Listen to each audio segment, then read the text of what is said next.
Hey everyone, in this video I'm going to show you how to use spreadsheets in Confluence in just a few simple steps. Click the plus icon in the toolbar to open the Insert Elements menu.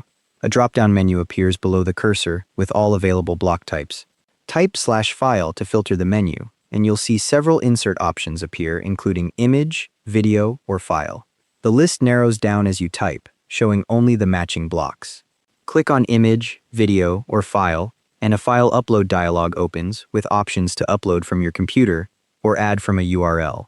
Click the upload button and a file explorer window opens where you can browse your local files. Select the spreadsheet file you want to insert. For this example, I'm choosing example messaging contacts file. Then click open and the file appears in the editor. The file begins uploading and you'll see a progress indicator while it processes. The file block loads in the page and after a moment, the preview content becomes visible, showing your spreadsheet data right there in the editor. You can see the column headers and the first few rows of data without needing to open the file separately.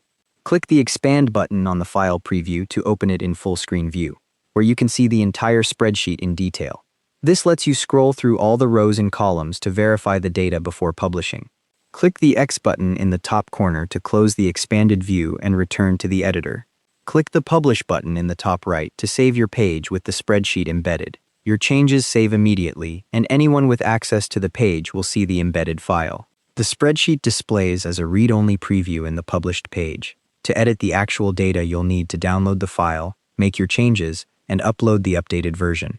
If your preview isn't loading properly, check that your file format is supported. Excel files and CSV files work best in Confluence. You can replace the file later by clicking on the file block and selecting Upload New Version from the Options menu.